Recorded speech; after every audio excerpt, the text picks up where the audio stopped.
नमस्कार प्रिय साथियों, एसआर ग्रुप पैशन एजुकेशन में आप सभी का स्वागत है। तो मित्रों देखिए, एक न्यूज़ निकल कर आई है कि जुलाई से पहले रीट की जो 48,000 शिक्षक हैं उनकी नियुक्ति हो जाएगी। ये कहा है बीडी कला ने। मान लीजिए जुलाई से पहले रीट की जो 48,000 पोस्टें हैं उन पर नियुक्ति दे भी दी जाए, लेकिन क्या मित्रों एक सवाल यहाँ पर खड़ा होता है कि जो सेकंड ग्रेड की एग्ज़ाम हुई है, फर्स्ट ग्रेड की एग्ज़ाम हुई है, क्या उन्हें आपसे पहले नियुक्ति दे दी जाएगी? क्या आरपीएससी इतनी गंभीर है कि आपसे पहले इनको नियुक्ति दे देगी? मुझे तो मुश्किल नज़र आ रहा है ये। और अगर इनको नियुक्ति नहीं दी जाती है सेकंड ग्रेड और फर्स्ट ग्रेड वालों को, तो मित्रों ये सीधा सा लॉस जो रीट के विद्यार्थी हैं उनको ही होने वाला है। अपन देखिए एक थोड़ा सा आंकलन करते हैं। कम से कम मान लीजिए 1 लाख विद्यार्थियों ने आवेदन किया है जो सेकंड ग्रेड में भी हैं, लेकिन उन्होंने रीट में भी आवेदन कर रखा है और एग्ज़ाम भी दिए। सेकंड ग्रेड की एग्ज़ाम जो देने वाला कैंडिडेट है, निश्चित तौर पर मित्रों वो कहीं न कहीं आपसे एडवांस है। ये 100% सत्य है। अब 1 लाख का अगर अपन 5% भी निकालें मित्रों, 5% विद्यार्थियों का भी अगर सिलेक्शन होता है, तो 5,000 पोस्टें होती हैं। और ये तो मैंने एक आइडिया दिया है सिर्फ़ आपको कि 1 लाख ने ही आवेदन किया हो तब। अब ये आप सोच लीजिए कि कितनों ने आवेदन किया होगा, और कम से कम इतने तो विद्यार्थी सेलेक्ट हो ही जाएँगे रीट में, इनमें से। 2 लाख, 4 लाख कितने होते हैं, ये डाटा तो मेरे पास में नहीं है, लेकिन ये सीधा आपकी जो पोस्टें हैं, वो खा जाएँगे मित्रों, 48,000 में से। तो अब आपके पास में यही ऑप्शन बचता है, आप आरपीएससी पर दबाव बनाएँ, कैसे भी करके जो बेरोज़गारों के अध्यक्ष हैं, उनको उनके साथ में शामिल होकर के या सोशल मीडिया का इस्तेमाल करके ज़्यादा से ज़्यादा आरपीएससी पर दबाव बढ़ाया जाए।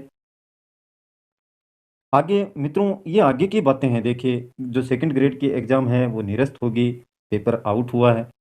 आउट तो हुआ है मित्रों, लेकिन क्या पूरी वैकेंसी निरस्त होगी? ये अभी कोई क्लियर नहीं है। और अगर रिज़ल्ट आता है और बाद में आता है रीट के बाद में, तो ये नुकसान सिर्फ़ और सिर्फ़ रीट के विद्यार्थियों को होगा। 48,000 पोस्टें हैं, कम नहीं है मित्रों, बहुत सारी पोस्टें हैं। लेकिन इनको अगर शामिल ये होते हैं, तो ये खतरे की घंटी है रीट के विद्यार्थियों के लिए। सोचना होगा आप सभी को। तो ये न्यूज़ देख लेते हैं, कल की है। देखिए डूंगरपुर के सागवाड़ा में विप्र महापंचायत में शामिल हुए राजस्थान सरकार के शिक्षा मंत्री डॉक्टर बीडी कला ने जुलाई से पहले रीट भर्ती की नियुक्तियां करने का दावा किया है।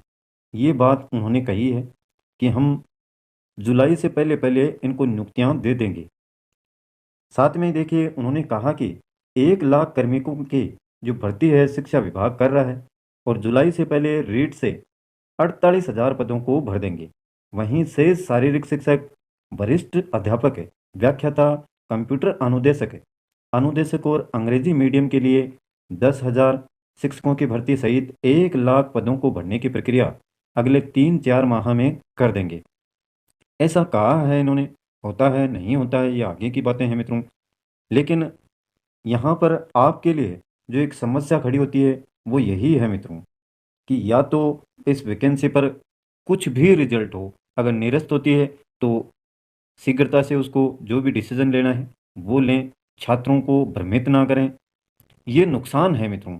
अगर निरस्त नहीं होती है तो रिजल्ट बाद में अगर आता है इसका, तो वो भी नुकसान है। और निरस्त होती है तो कम से कम इसकी तैयारी में तो आप लगें, क्योंकि सेकंड ग्रेड की आगे पोस्टें आएंगी, फर्स्ट ग्रेड की भी आने वाली हैं।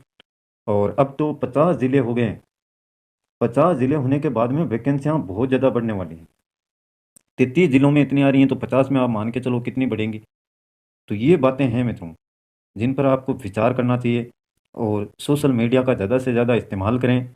सरकार पर दबाव बढ़ाने का पहले के जो आंदोलन हुआ करते थे मित्रों, सड़कों पर लोग आ जाते थे, आजकल वैसा ट्रेंड लगभग समाप्ति की ओर है। कोई भी बड़ा आंदोलन होता है तो उसमें भाग बहुत कम लेते हैं विद्यार्थी, हालांकि सोशल मीडिया पर बहुत ज़्यादा एक्टिव रहते हैं। तो मैं तो यही कहूँगा, इसका आप ट्विटर का कैसे भी इस्तेमाल करके आरपीएससी पर कम से कम इतना दबाव बनाएं कि जल्द से जल्द उसका भर्ती का रिजल्ट जारी करे और उनको नियुक्तियां दी जाएं, जिससे रीट में जो शामिल होंगे वो तो कम से कम बाहर हों इतने। तो ये खास सूचना थी मित्रों आप सभी के लिए। आज के लिए बस इतना ही। कल फिर मिलते हैं एक नई सूचना, नए वीडियो, नए टॉपिक के साथ। तब तक के लिए जय हिंद, जय भारत।